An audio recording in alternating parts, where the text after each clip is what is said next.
ओम ब्रह्म सत्यम सर्वाधार।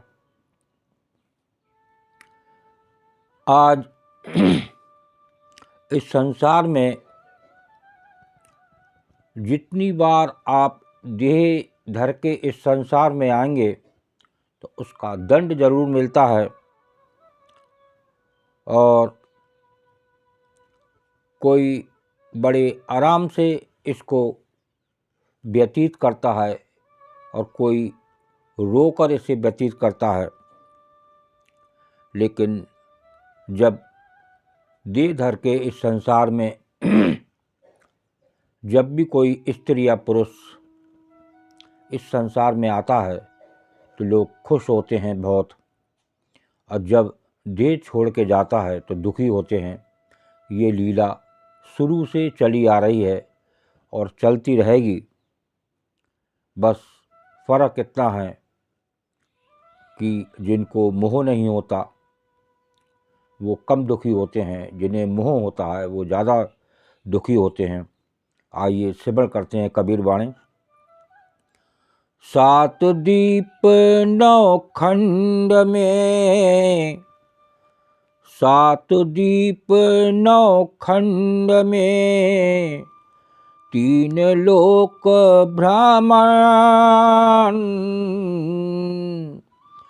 कह कबीर सबको लगे, कह कबीर सबको लगे, देह धरे का दंड कबीरा, देह धरे का दंड। सात दीप नौ खंड में, तीन लोक ब्रह्मांड, कहें कबीर सबको लगे, देह धरे का दंड। तो देखिए संत कबीरदास जी बताना चाह रहे हैं इस वाणी में कि जो भी इस संसार में देह धर के आएगा वो दुखी जरूर होगा, लेकिन कौन दुखी कम होता है, कौन दुखी ज़्यादा होता है, ये बात सोचने की है। तो सात दीप नौ खंड और तीनों लोक में शरीर धारण करने का दंड सबको मिलता है। कोई भी इस दंड से नहीं बच पाता। जो जन्मता है उसकी मृत्यु अवश्य है, ये हर शास्त्र बताते हैं।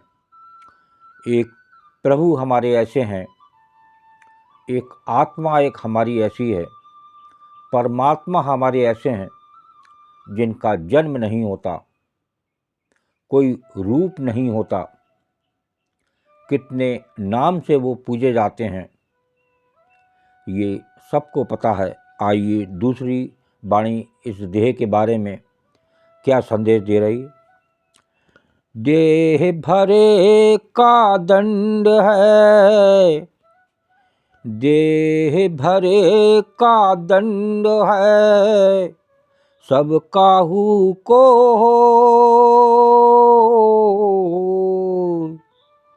ज्ञानी भुगतै ज्ञान कर,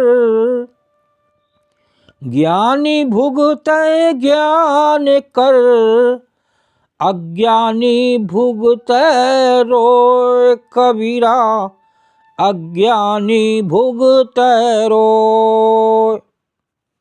यह ज्ञानी और अज्ञानी के बारे में संत कबीरदास जी बता रहे हैं कि देखिए देह धरे का दंड किस प्रकार से ये मानव भोगता है।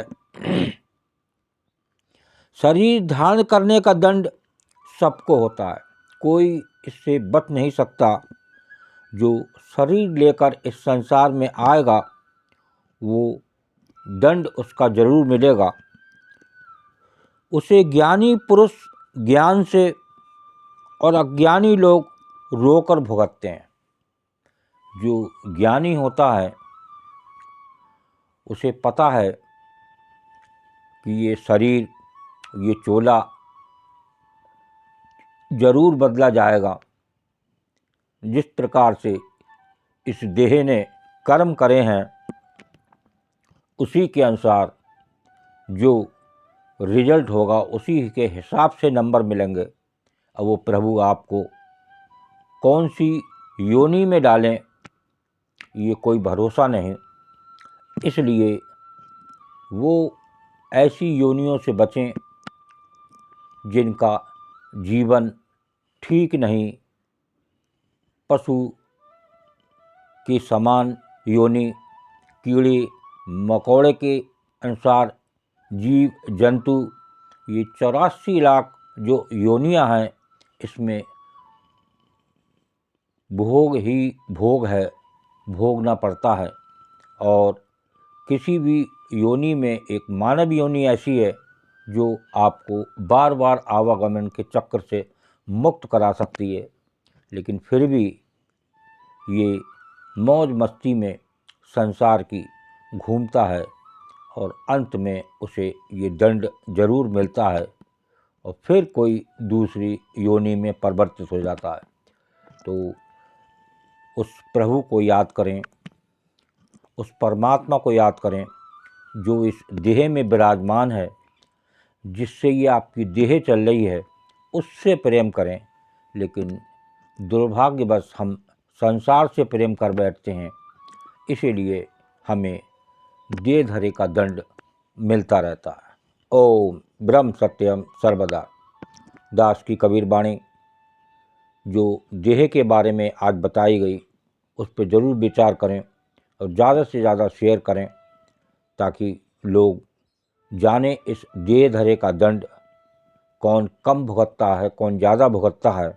भुगतते सब हैं, तो इसको ज़्यादा से ज़्यादा शेयर करेंगे तो शायद कोई बिरला पुरुष इस पर ध्यान दे और उस भगवान के चरणों में लगा रहे और वो उस देह के दंड से बच जाए। ओम ब्रह्म सत्यम सर्वदा।